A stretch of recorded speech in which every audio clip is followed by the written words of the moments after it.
பேர்? என் பேர் ஆனந்த். நாங்க மெட்ராஸ் செக்ஷன் வரோம். ஓகே. உங்களுக்கு பிடிச்ச ஐபிஎல் டீம் எது? ஃபர்ஸ்ட் சிஎஸ்கே, இப்போ ஆர்சிபி. ஏன் ப்ரோ சிஎஸ்கே ஆர்சிபி? ஏன்னா கோலி ஒருத்தருக்காக. ஓகே. இது வரைக்கும் கப்பே அடிச்சதில்ல ஆர்சிபி. ஸோ அதுக்காகன்னு இல்லை, அந்த ஒருத்தனுக்காக, விராட் கோலிக்காக. இப்போ கப் அடிக்கணும்னு நினைக்கிறீங்க இந்த வருஷம்? ஷோர், கண்டிப்பா. டீம் நல்லா இருக்கு. பிளேயிங் லெவன் பத்தி என்ன நினைக்கிறீங்க? சூப்பர், எல்லாமே பக்காவா இருக்கு. ஸோ இந்த வாட்டி கண்டிப்பா அடிப்பாங்க. நம்ம டீம் தான் ஃபர்ஸ்ட் டீம், ரெண்டு மேட்ச் ஜெயிச்சிருக்கோம் நம்ம. இப்போ எப்படி நினைக்கிறீங்க? இன்னும் இப்போ செமிஃபைனல் வரைக்கும் அவங்க மூவ் ஆகணும். ஸோ அதுக்கப்புறம் அவங்களோட எஃபெக்ட் இருக்கு. ஏன்னா அவங்க செமிஃபைனல் வரைக்கும் வராங்க, ஃபைனல் வரைக்கும் வராங்க, அதுக்கப்புறம் தான் அவங்க விட்டுறாங்க.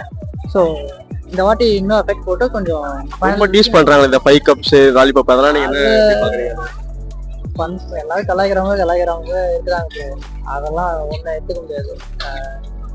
நம்ம ஒரு நியூட்ரல் ஃபேனா இருந்து நான் சொல்றேன். எனக்கு ஆர்சிபி, விராட் கோலி ரொம்ப பிடிக்கும். ஸோ அதனால ஆர்சிபி வின் ஆகணும்னு ஒரு ஆசை. Thank you bro.